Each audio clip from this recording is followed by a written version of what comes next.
Y acercándose Jesús les habló diciendo: toda autoridad me ha sido dada en el cielo y en la tierra.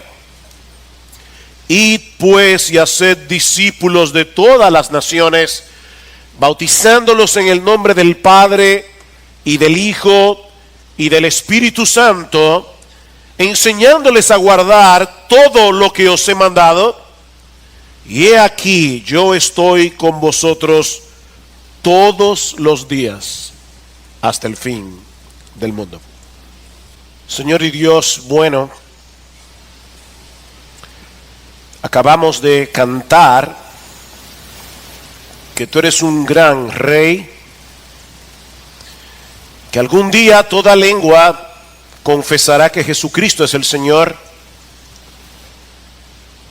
Algún día tu gloria llenará los cielos y la tierra.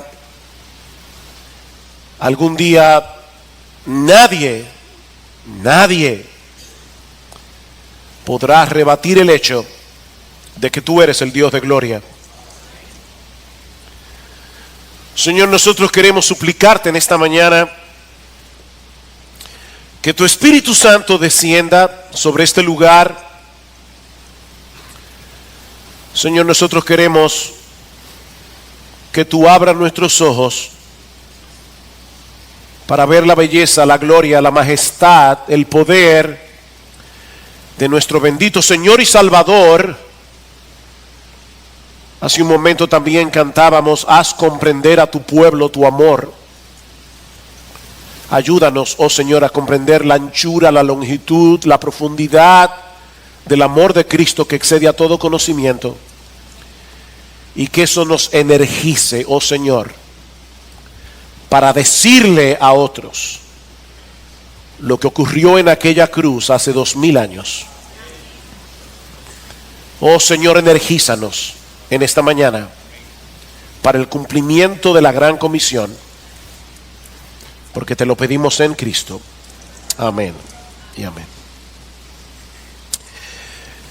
Cuando el Señor Jesucristo murió en la cruz del Calvario, apenas tenía unos cuantos discípulos, aparte obviamente de los 12 apóstoles. Probablemente se añadieron algunos más después de su resurrección. Pero dice en el capítulo 1 del libro de los Hechos que luego de ascender a los cielos en el aposento alto, se habían reunido 120 personas. Eso era todo. 120 personas. Aquí hay muchísimo más que eso. Tal vez había algunos discípulos que no estaban allí por alguna razón, pero era un grupo relativamente pequeño. Sin embargo, mis hermanos, 70 años después, a finales del primer siglo, los habitantes del imperio que profesaban ser cristianos se contaban por cientos de miles. Y ya para el año 250 después de Cristo eran millones. De hecho, algunos llegan a decir que ya para el 250 después de Cristo, el 40% de los habitantes del imperio profesaba ser cristiano.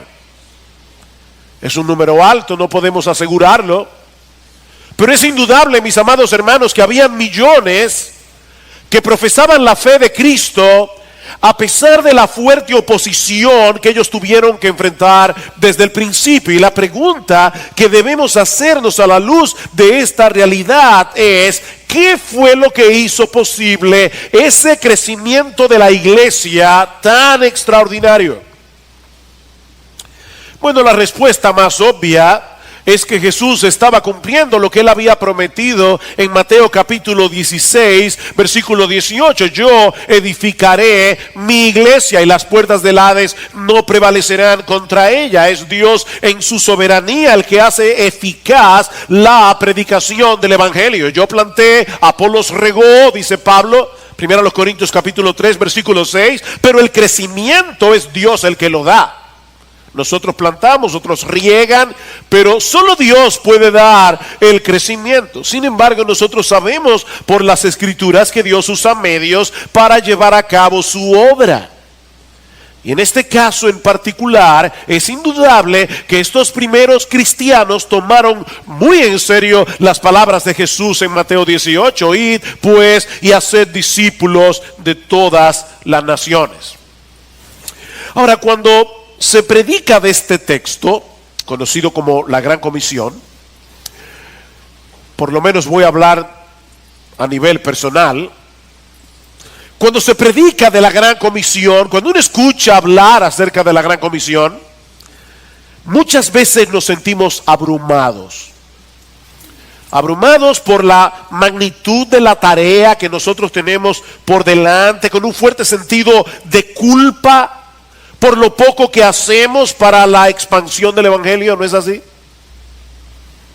Y ciertamente debemos sentir una gran carga en nuestro corazón por la enorme cantidad de personas que nunca han escuchado el Evangelio. Nosotros debemos sentirnos amonestados y percibimos en nuestro corazón poco interés por la salvación de los perdidos.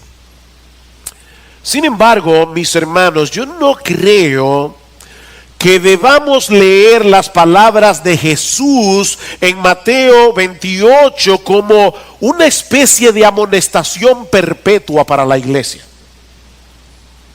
que es como yo sospecho que muchos perciben la Gran Comisión. Es como si Jesús estuviera diciendo: dejen de estar perdiendo el tiempo y salgan a buscar a los perdidos. Dejen de estar involucrados en boberías. Yo creo que es así como algunos leen la Gran Comisión. Pero de verdad, hermanos, yo no creo que ese haya sido el tono ni la intención de Jesús al pronunciar esas palabras. Yo no creo que eso fue lo que movió a la iglesia primitiva a predicar el Evangelio de esa manera. El hecho de experimentar un permanente sentido de culpabilidad no es lo que nos va a motivar a salir hacia afuera a anunciar las buenas nuevas de salvación a un mundo que perece en sus pecados. Yo creo que el combustible que energiza la evangelización y la obra misionera es un profundo sentido de asombro por el poder, la gloria, la majestad de nuestro Señor y Salvador Jesucristo, mezclado con gozo y gratitud por nuestra salvación, amor por los perdidos y una seguridad inconmovible en la promesa de su presencia en nuestras vidas hasta el fin del mundo. ¿Se captó eso?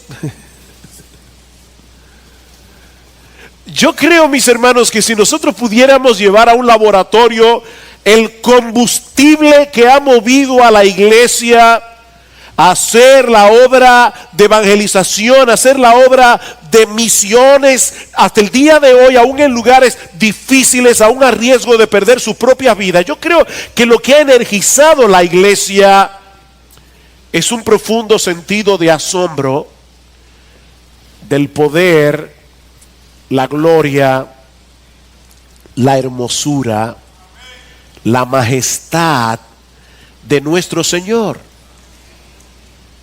Y todo eso mezclado con un profundo sentido de gozo, de gratitud por el perdón de nuestros pecados, por el don de la vida eterna. Y todo eso mezclado con amor por los que se pierden, hombres y mujeres creados a la imagen de Dios. Y todo eso mezclado con una seguridad inconmovible en la promesa de Jesús: he aquí, yo estoy con vosotros todos los días hasta el fin del mundo. Ese es el combustible que mueve a la iglesia a salir de su zona de confort para llevar el evangelio hasta lo último de la tierra, no importa el costo que nosotros tengamos que pagar por eso.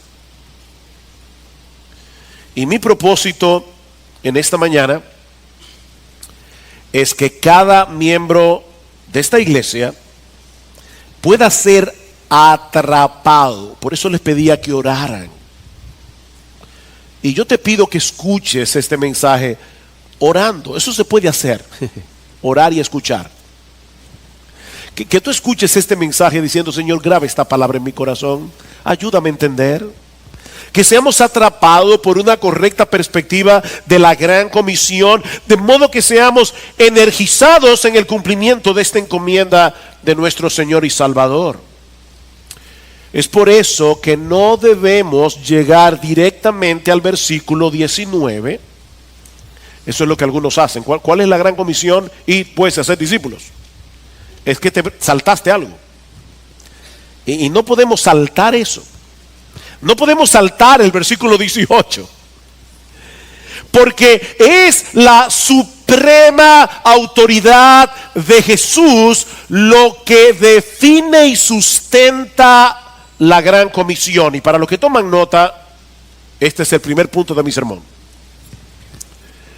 La autoridad suprema de Jesús es lo que define y es lo que sustenta la gran comisión. Vean una vez más el versículo 19. Y pues, hay una conexión aquí.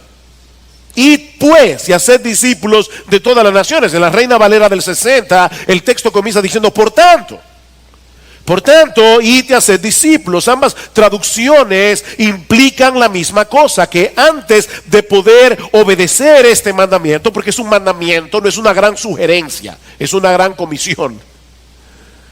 Ok, pero antes de obedecer este mandamiento, esta comisión del Señor, hay algo que debemos saber. Y se encuentra en el versículo 18. Y acercándose Jesús les habló diciendo: toda autoridad me ha sido dada en el cielo y en la tierra. Ven, hay una conexión aquí entre la suprema autoridad de Jesús y el cumplimiento de la gran comisión. Debemos salir a ser discípulos de todas las naciones, porque a Jesús de Nazaret, al hijo de María, a ese que caminó por las calles de Galilea y de Judea, se le ha conferido toda autoridad en el cielo y en la tierra. Y eso, por supuesto, nos lleva a preguntarnos: ¿cómo que a Jesús le fue conferida autoridad? ¿Quién se la confirió? ¿Acaso no poseía Jesús esa autoridad desde siempre? Él es la segunda persona de la Trinidad. ¿Quién le confirió a Jesús esa autoridad y para qué? Mateo capítulo 11 versículo 27. Aquí está la respuesta: todas las cosas me han sido entregadas por mi Padre, y nadie conoce al Hijo sino el Padre, ni nadie conoce al Padre sino el Hijo, y aquel a quien el Hijo se lo quiera revelar. Todas las cosas me han sido entregadas por mi Padre. ¿Para qué? Para que yo pueda revelar al Padre. El Padre le dio esa autoridad. Juan capítulo 3 versículo 35. El Padre ama al Hijo y ha entregado todas las cosas en sus manos. El Hijo tiene todo lo que el Padre tiene. El Hijo hace todo lo que el Padre hace. Juan capítulo 13 versículo 3. Jesús, sabiendo que el Padre había puesto todas las cosas en sus manos y que de Dios había salido y que a Dios volvía, se levantó de la cena, se quitó su manto y tomando una toalla se la ciñó. Esto es en el aposento alto, en la última cena, cuando Jesús se ciñó con una toalla para lavar los sucios pies de los 12 arrogantes discípulos que había en la habitación. Jesús tenía una plena conciencia de quién Él era. Y quizás el texto más importante en esta cadena de textos, Juan capítulo 17, versículos 1 al 2, unas horas antes de la crucifixión, el Señor Jesucristo ora al Padre. Dice: estas cosas habló Jesús y alzando los ojos al cielo dijo: Padre, la hora ha llegado. Glorifica a tu Hijo para que el Hijo te glorifique a ti, por cuanto le diste autoridad sobre todo ser humano, para que dé vida eterna a todos los que tú le has dado. Wow. Me encanta esta cadena de pensamiento. Este es uno de los mejores textos para poder interpretar Mateo 28:18. Las ovejas por las que Cristo va a morir en la cruz unas horas más tarde le pertenecen al Padre. Y Dios, el Padre, le confirió a Dios, el Hijo, la autoridad para darle vida eterna a esas ovejas, dando su vida por ellas en la cruz. Por eso sigue diciendo en el versículo 6, he manifestado tu nombre a los hombres que del mundo me diste. Tuyos eran y me los diste.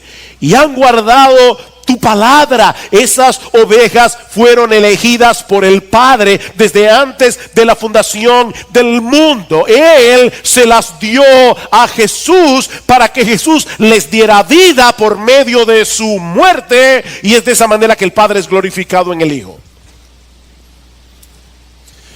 Bueno, pastor, eso está profundo. ¿Ustedes alguna vez han estado en medio de una conversación donde hay dos gente súper intelectuales hablando y usted no entiende nada? Bueno, aquí está Dios el Hijo hablando con Dios el Padre. Si tú no entiendes algunas cosas, ten paciencia contigo mismo.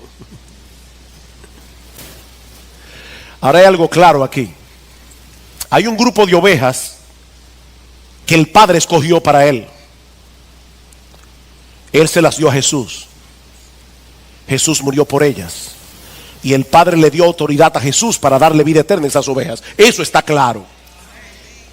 Ahora, mis hermanos, ¿puede haber mayor incentivo para predicar el Evangelio que lo que Jesús acaba de decir aquí?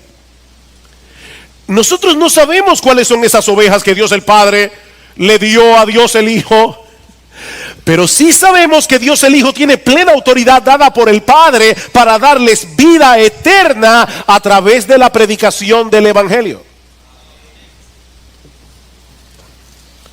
Eso sí lo sabemos. Así que sal a predicar que el Hijo va contigo y Él le va a dar vida eterna a los que Él quiera dársela, pero se las va a dar a través de la predicación del Evangelio. Ahora, pastor, pero si Cristo es Dios, cantamos hace un momento, Jesús, tú eres Dios, uno con el Padre. Si Jesús es Dios, ¿por qué fue necesario que el Padre le confiriera esa autoridad?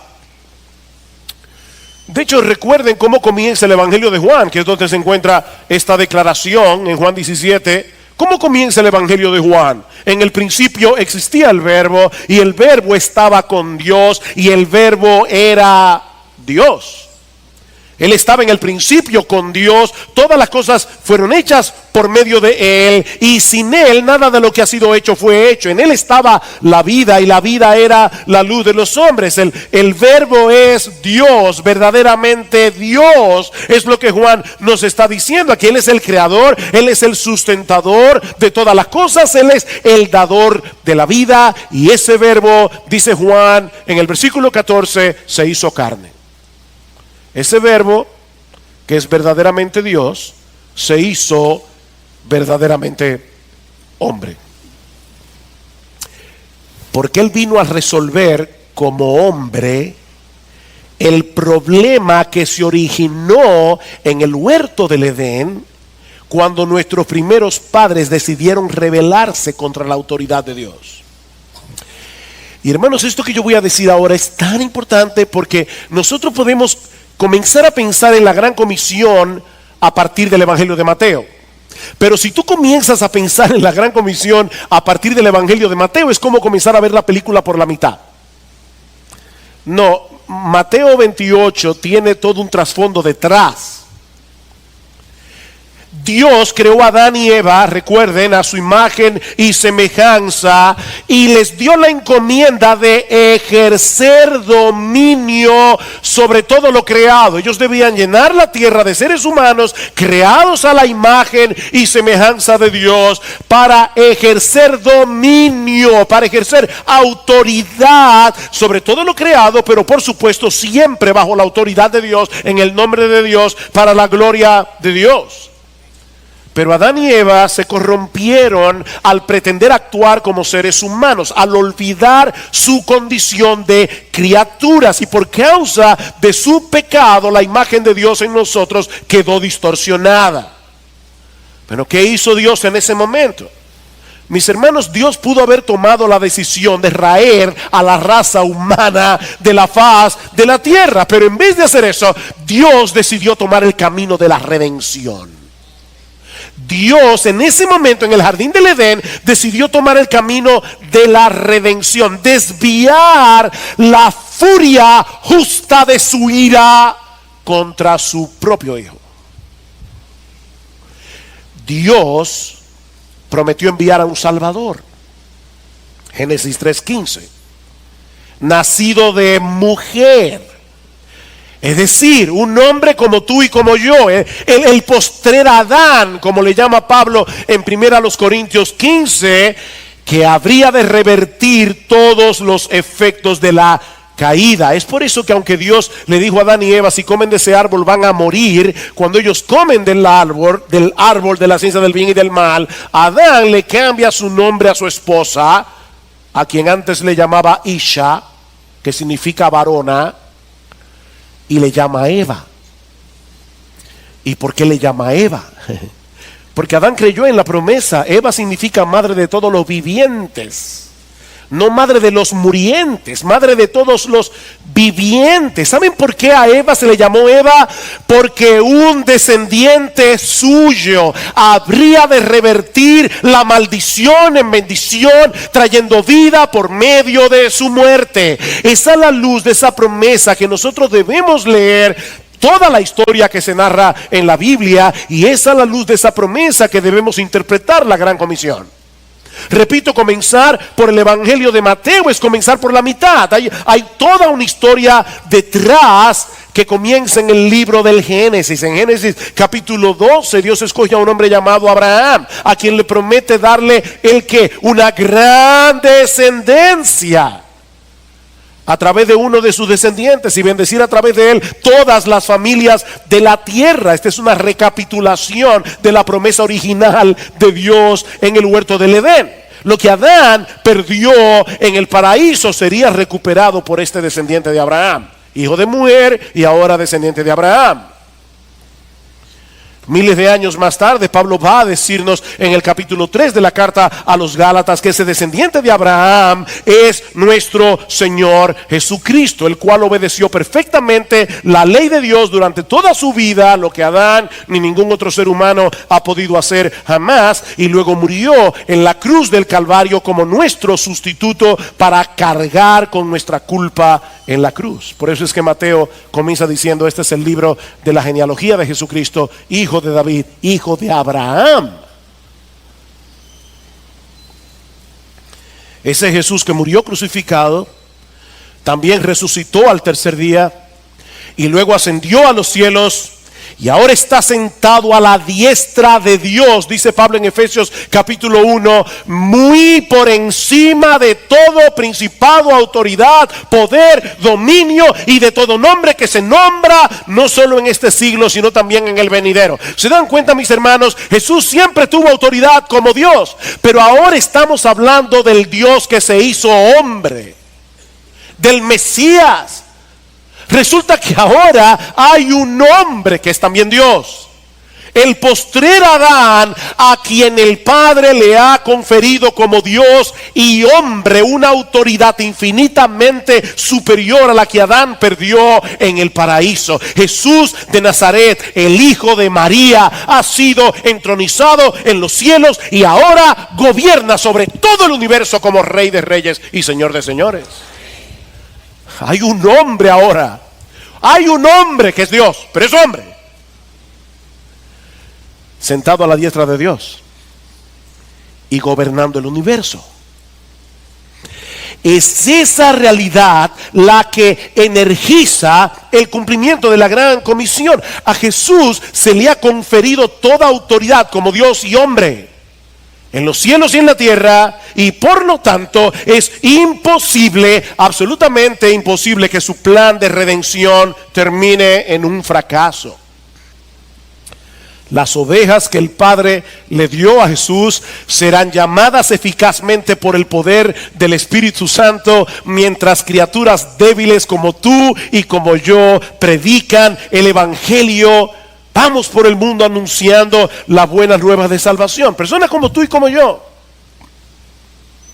No existe ningún poder suficiente en todo el universo, ni en la tierra ni en el cielo, que pueda detener el avance de la iglesia.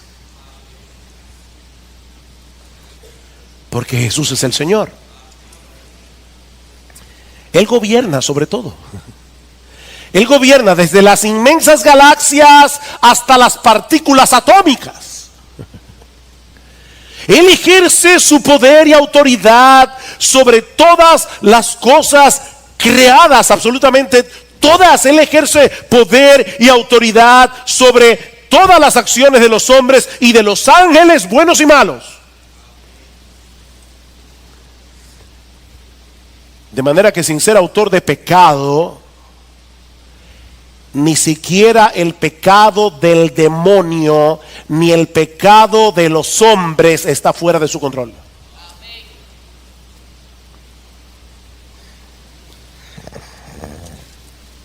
Es increíble que Nabucodonosor, el rey de Babilonia, tenía una mejor teología que muchos evangélicos. En Daniel capítulo 4, versículo 34, cuando a Nabucodonosor le fue devuelta la cordura, él dice: su dominio es un dominio eterno y su reino permanece de generación en generación, y todos los habitantes de la tierra son considerados como nada, mas él actúa conforme a su voluntad en el ejército del cielo y entre los habitantes de la tierra. Nadie puede detener su mano ni decirle: ¿qué haces? Toda autoridad me ha sido dada en el cielo y en la tierra. Id pues y haced discípulos. Vayan y prediquen este evangelio, porque yo soy el Señor. Vayan y prediquen, porque nada ni nadie podrá impedir que las ovejas escogidas por el Padre vengan a mí. No hay gobierno humano que pueda detenerlos. No hay ninguna religión humana que pueda retener permanentemente a los que son míos. No importa que en este momento estén sumidos en el Islam. No importa que vivan en Corea del Norte. Mis ovejas oirán mi voz. Mis ovejas oirán mi voz. Mis ovejas vendrán a mí, porque el Padre me dio potestad para darles vida eterna a todos los que Él me ha dado.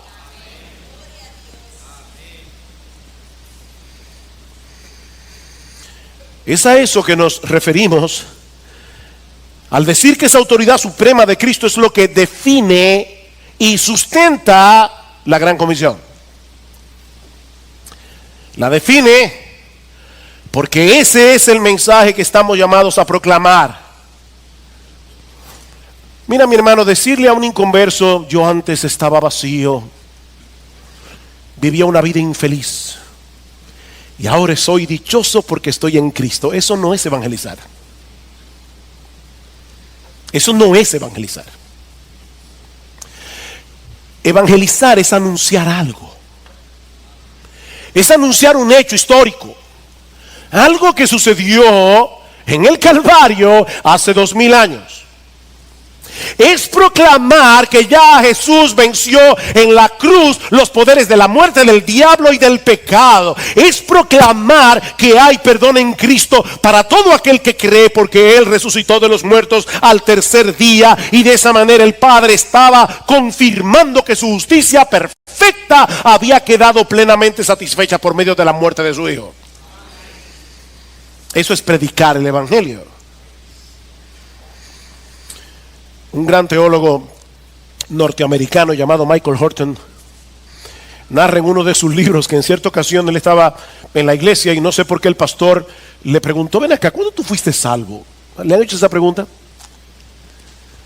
¿Cuándo tú fuiste salvo? Y dice Michael Horton: de repente yo me descubrí a mí mismo respondiendo sin pensar: hace 2000 años.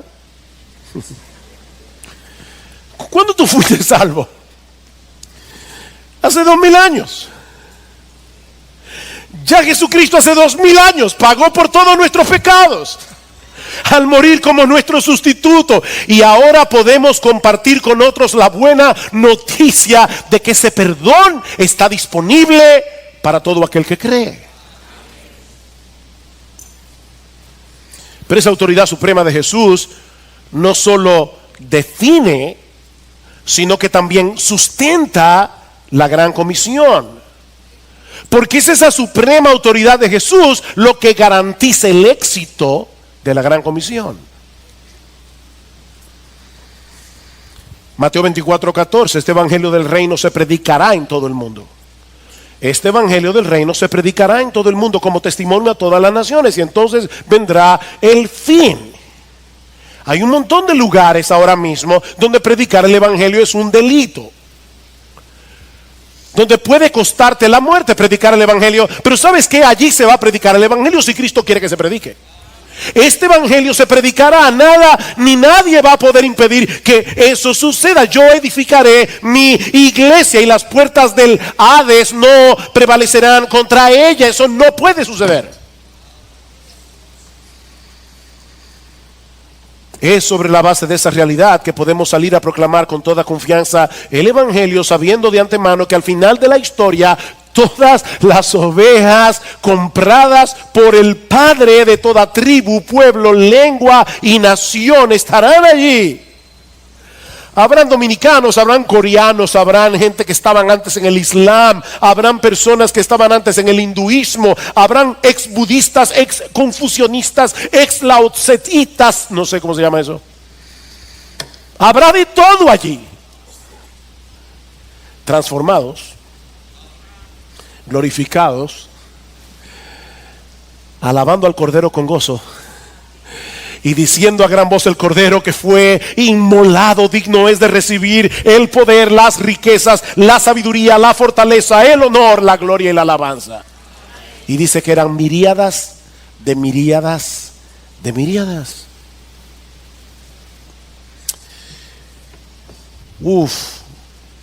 Pero debemos notar también, en segundo lugar, ya vimos la suprema autoridad de Jesús que define y sustenta la gran comisión.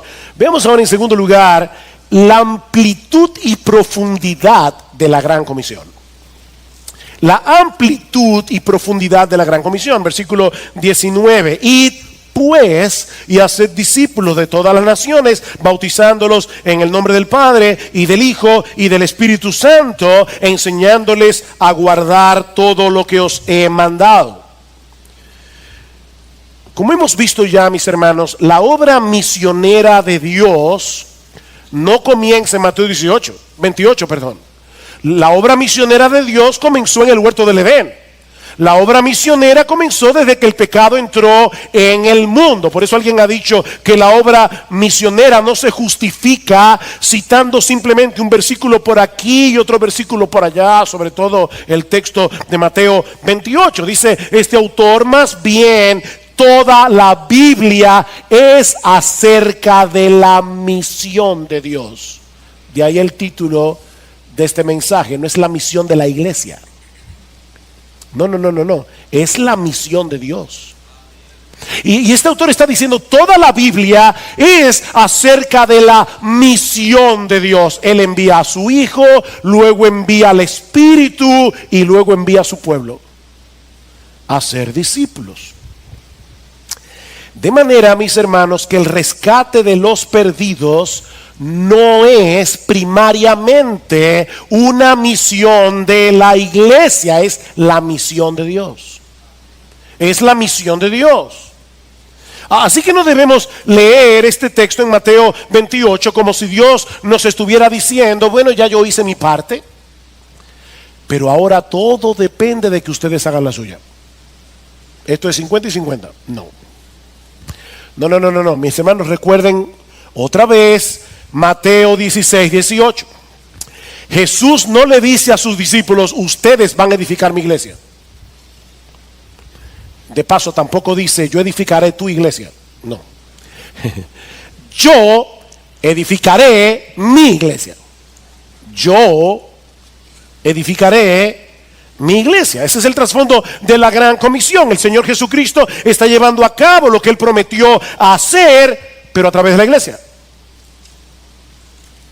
Un escarpelo no puede operar a nadie. Los médicos que están aquí saben eso. Un escarpelo, que es lo que usa el médico para abrir, no puede operar. Ahora, un cirujano sí puede operar usando el escarpelo. Bueno, mis hermanos, nuestro Dios puede hacer lo que a Él le plazca sin ninguna clase de instrumento, pero Él, en su bondad, en su gracia, ha decidido usar a su iglesia a través de la proclamación del Evangelio en el poder del Espíritu Santo. Recibiréis poder cuando haya venido sobre vosotros el Espíritu Santo, y me seréis testigos en Jerusalén, en Judea, en Samaria y hasta lo último de la tierra, para congregar en uno a todo mi pueblo. De ahí la amplitud de la gran comisión. Id pues y haced discípulos ¿de quién? De todas las naciones. De todas las naciones. ¿Saben qué, mis hermanos? Hoy nosotros estamos sentados aquí porque algún día, en el pasado, hace mucho tiempo atrás, hubo misioneros que tomaron esto en serio y vinieron a República Dominicana y trajeron el Evangelio. No fue por internet que llegó, porque fue a mediados del 1800. Fue a través de hombres que vinieron a predicarnos el Evangelio, porque ellos entendieron esta comisión. Vayan y hagan discípulos de todas las naciones. Vayan y proclamen por el mundo que yo soy el Señor sobre toda cultura, sobre toda nacionalidad. No hay un Salvador para los judíos y otro Salvador para los chinos y otro Salvador para los hindúes. No, solo a mí se me ha conferido, dice Jesús, toda autoridad en el cielo y en la tierra para dar vida eterna a todas las ovejas del Padre. Todos los hombres de toda cultura, de todas las razas, de todas las religiones tienen que arrepentirse de sus pecados. Y tienen que confiar únicamente en Cristo. O de lo contrario se perderán. Yo soy el camino, yo soy la verdad, yo soy la vida. Nadie viene al Padre sino por mí. Hay un solo nombre bajo el cielo dado a los hombres. No importa el país, no importa la raza. Hay un solo nombre en el cual podemos ser salvos, y ese nombre es Jesucristo. Ahora, yo sé que decir esto no es políticamente correcto en el mundo pluralista en el que nos ha tocado vivir. Pero ¿saben qué, mis hermanos? La verdad no deja de ser verdad porque algunas personas no quieran oírla. Hay un solo Dios, no hay 20 dioses. Hay un solo Dios con una sola forma de pensar, con un solo plan de redención. Hay un solo Dios y hay un solo mediador entre Dios y los hombres, y no es la Virgen María, no son ninguno de los santos. Hay un solo Dios, hay un solo mediador, y se llama Jesucristo, hombre. Fuera de Él no hay salvación. Fuera de Jesús no hay salvación. Pero esta comisión no solo es amplia en su alcance, esta comisión es profunda en su finalidad. Lo que quiero decir, mis hermanos, es que la comisión de Jesús no fue vayan por el mundo y hagan convertidos. No. La comisión de Jesús es vayan y hagan discípulos. No meros convertidos, no discípulos. Y es interesante notar aquí que aunque en nuestras versiones, y es correcto, el verbo ir está en imperativo, id y hacer discípulos. Y es correcto, se puede traducir así, eso no es un error, pero la realidad es que el único verbo en el original que está en imperativo es hacer discípulos. Luego vienen 3 verbos en participio, lo que indica que son las formas a través de las cuales hacemos discípulos. ¿Cuál es el mandato? Hacer discípulos. ¿Cómo? Yendo, bautizando y enseñando. Yendo, bautizando y enseñando. ¿Y qué es un discípulo? Pero un discípulo es un aprendiz, es un seguidor de Jesús, es alguien que ha decidido de poner su autonomía, es alguien que ha decidido rendirse ante Jesús como su único dueño, como su único Señor, como su único amo, como su único Dios, como su único Salvador. Es una persona que ha dejado de confiar enteramente en sí misma para confiar únicamente en Cristo. De manera que la encomienda que Jesús ha dado a su iglesia es que vayamos por todo el mundo con el propósito de que todo tipo de personas, con todo tipo de trasfondo cultural, étnico o religioso, vengan a ser seguidores de Jesús, vengan a ser adoradores de Jesús, vengan a ser personas que solo confían en Jesús y que anhelan de todo corazón obedecer a Jesús y vivir para Él.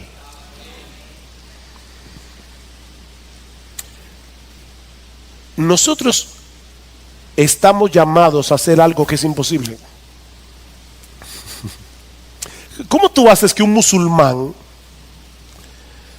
deje de ser musulmán y crea en Jesús como su único Dios? ¿Tú recuerdas la conversación del joven rico con Jesús? Cuando el Señor le dice, vende todo lo que tiene, y el joven rico se va, y dicen los apóstoles, ven acá, y entonces ¿quién va a poder ser salvo? Y Cristo le dice, no, para los hombres es imposible. Él no le dijo, pero no, ustedes no me entendieron. Es difícil, pero si trata y hace el esfuerzo. No, es imposible. Pero no para Dios. Para Dios todo es posible. Incluyendo el hecho de convertir a un musulmán, de convertir a un budista, de convertir a un hindú, de convertir a un animista y hacerlo cristiano. ¿Cómo vamos a hacer eso? En primer lugar, yendo, dice, id, yendo, ¿no? ¿O ustedes están esperando que los pescados vengan y se metan en la barca? Vayan, salgan fuera de su zona de confort. ¿A hacer qué? ¿A predicar el evangelio? No, yo con mi testimonio lo digo todo. No, mi hermano. No, déjame decirte algo, tu testimonio no lo dice todo, porque tu testimonio no le dice al pecador que él es pecador, que va camino al infierno, que Jesús murió en la cruz por sus pecados y que solo hay salvación en él. Tu testimonio no dice eso. No, Jesús no dijo vayan por el mundo y den un testimonio. No. En Lucas dice, así está escrito, que el Cristo padeciera, resucitara de entre los muertos al tercer día y que en su nombre se predicara el arrepentimiento para el perdón de los pecados a todas las naciones, comenzando desde Jerusalén. Debemos salir, llamar a los hombres al arrepentimiento, compartiéndoles la buena noticia de que en Cristo hay perdón para todo aquel que cree.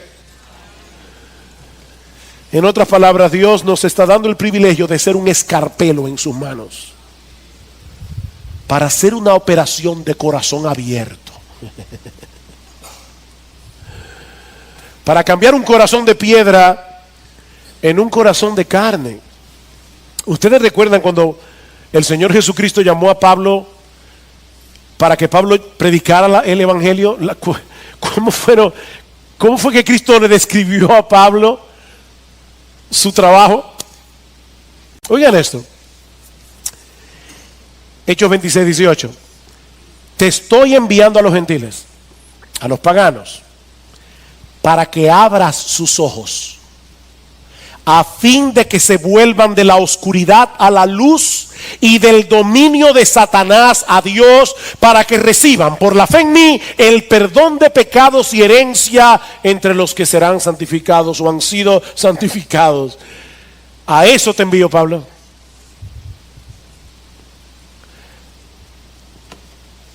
Wow, Dios tiene el poder para hacer eso con gente como tú y como yo, mientras predicamos el evangelio. La palabra de Dios es la que tiene el poder de producir el nuevo nacimiento. en personas que están espiritualmente muertas en sus delitos y pecados. Él de su voluntad nos hizo nacer por la palabra de verdad, Santiago 1:18, para que seamos primicias de sus criaturas. Él nos hizo nacer por medio de la palabra tiene poder. ¿Y qué debemos hacer con aquellos que acepten el mensaje?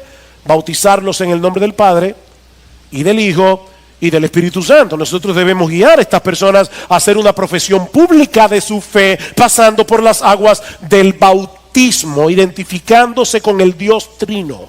¿Por qué en el nombre del Padre? Y vean, noten, es un solo nombre. Cristo nos dijo en los nombres, no es un solo Dios en tres personas. En el nombre del Padre, porque el Padre fue que nos escogió desde antes de la fundación del mundo. En el nombre del Hijo, porque el Hijo fue que nos sustituyó en la cruz del Calvario pagando por nuestros pecados. Y en el nombre del Espíritu Santo, que fue el que abrió nuestro entendimiento y aplicó eficazmente el Evangelio en nuestro corazón.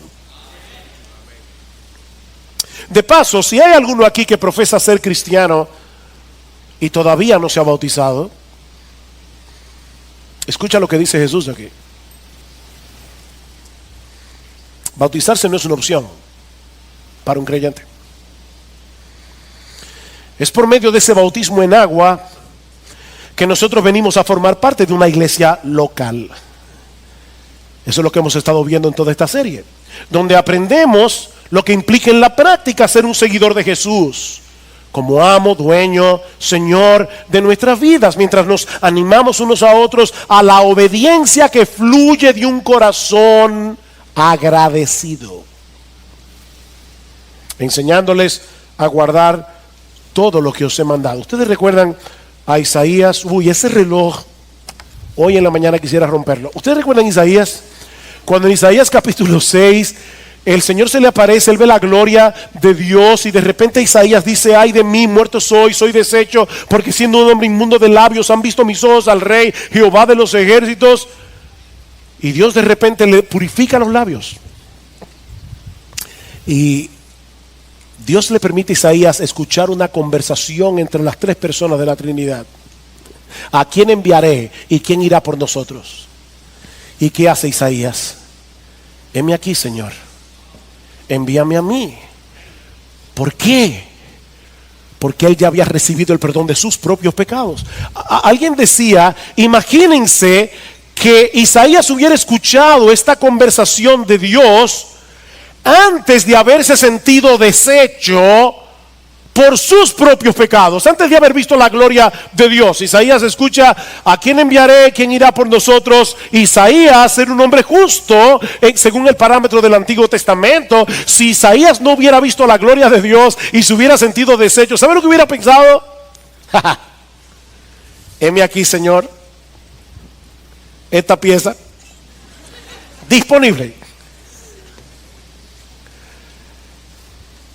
Pero ¿qué hubiera pasado si Isaías hubiera escuchado esta conversación entre las personas de la Trinidad sin haber recibido con ese carbón ardiente el perdón de sus pecados? ¿A quién enviaré? ¿Y quién irá por nosotros? No a mí, Señor. No a mí, yo soy un hombre inmundo de labios. Yo soy un pecador, yo no puedo hacer eso.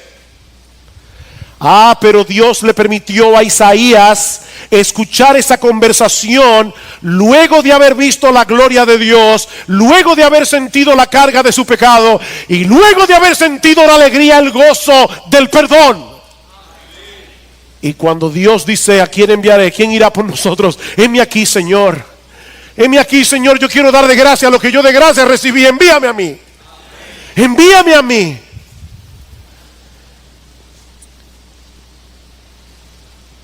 La gran comisión, mis hermanos, es el medio a través del cual Jesús está cumpliendo la promesa: yo edificaré mi iglesia.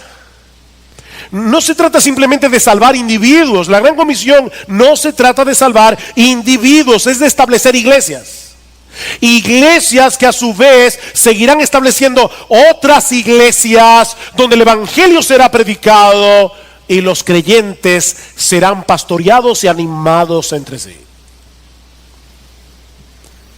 Esa es la encomienda de nuestro Señor.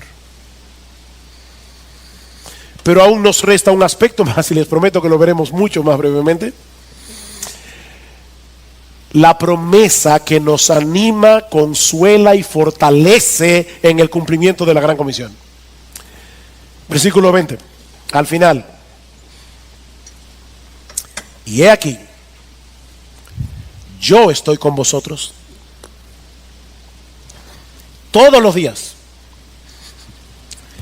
hasta el fin del mundo.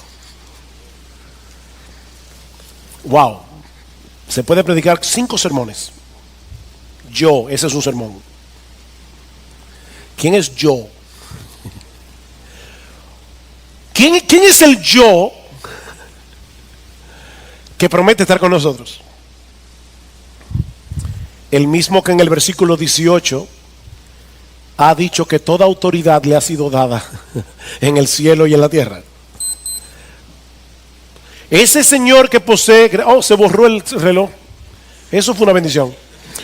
Ese Señor que posee toda autoridad sobre todo el universo, sobre los ángeles, sobre los demonios, sobre los átomos, sobre las acciones libres de los hombres, sobre las enfermedades y aún sobre la muerte, ha prometido estar con nosotros. Wow, Isaías 41:10, no temas porque yo estoy contigo, no te desalientes porque yo soy tu Dios, te fortaleceré, ciertamente te ayudaré, sí, te sostendré con la diestra de mi justicia. No debemos tener temor, porque Él ha prometido estar con nosotros, aún estemos en Corea del Norte, aún estemos en Arabia Saudita. Y no solo en esos momentos.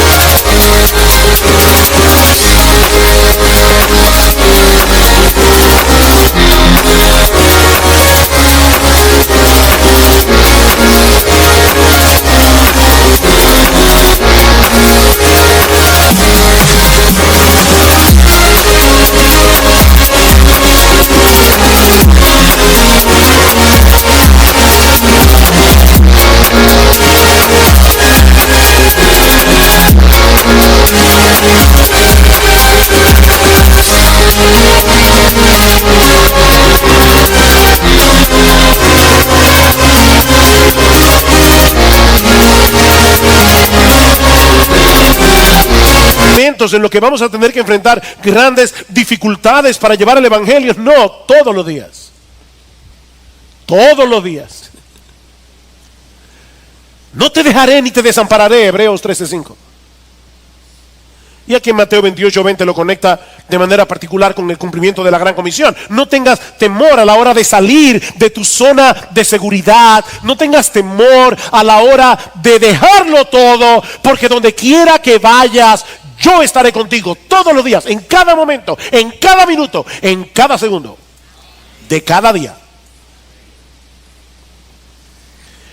Y por si todo eso fuera poco, esta promesa no tiene fecha de vencimiento. He aquí, yo estoy con vosotros todos los días hasta el fin del mundo. Hasta el fin del mundo. Nuestro Señor Jesucristo regresará cuando el número de los elegidos sea completado, cuando todas sus ovejas hayan sido salvadas, y mientras tanto Él promete estar con los suyos, guardándolos y guiándolos hasta que estén seguros en su presencia en la casa del Padre. Como dice John Piper, aquel que pone a todos sus enemigos bajo sus pies y murió por nosotros y resucitó por nosotros y triunfó sobre el pecado y la culpa y la condenación y el sufrimiento y la muerte y Satanás, y quien tiene toda la autoridad en el cielo y en la tierra, es el que ahora nos consuela al prometernos que estará con nosotros continuamente hasta el final de los siglos para hacernos bien y llevarnos con seguridad al gozo eterno. Wow, gloria al Señor. Sí debemos tener una carga en nuestros corazones, por todos aquellos que están a nuestro lado sin Cristo, camino a una condenación eterna. Sí, debe ser una carga en nuestros corazones el hecho de saber que hay muchos seres humanos, hombres y mujeres creados a la imagen de Dios, que nunca han escuchado el Evangelio. Pero yo creo que Michael Horton tiene razón cuando dice que estas palabras de Jesús en Mateo 28 están supuestas a producir en nosotros un sentido de gozo y de urgente seriedad al mismo tiempo. ¿Ven el balance? Un sentido de gozo. Toda autoridad, yo estoy con vosotros, pero de urgente necesidad al mismo tiempo. Como decíamos al principio, el combustible que energiza la evangelización y la obra misionera es un profundo sentido de asombro por el poder, la gloria, la majestad de nuestro Señor y Salvador Jesucristo, y todo eso mezclado con gozo y gratitud por nuestra salvación, amor por los perdidos y una seguridad inconmovible en la promesa de su presencia en nuestras vidas todos los días hasta el fin del mundo. Esta comisión, mi hermano, es para ti y para mí, si somos cristianos. Y no es una sugerencia, es una orden de nuestro Señor y Salvador. Esto no es la gran sugerencia, es la gran comisión. Pero ahora yo te pregunto, ¿acaso no es un gozo compartir con otros las inescrutables riquezas de Cristo para que su alabanza continúe traspasando las fronteras y resonando en gente de todo pueblo, lengua, tribu y nación? ¿Acaso no es un gozo hablar de nuestro Señor?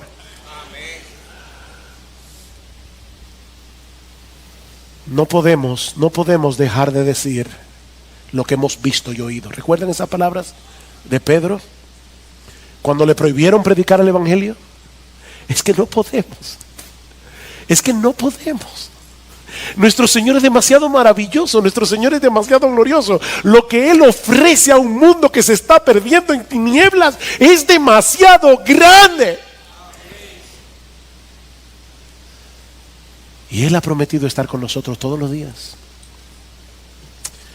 Oh, mis hermanos, que el Señor nos conceda salir de este lugar en la mañana de hoy con un renovado deseo de proclamar el Evangelio a los perdidos. Y ¿saben qué? Yo creo que debemos salir de este lugar, jóvenes, personas más maduras, aún preguntándonos seriamente delante de Dios si acaso Él tiene en sus planes darnos el privilegio de llevar este Evangelio más allá de nuestras fronteras para la gloria de su santo y bendito nombre.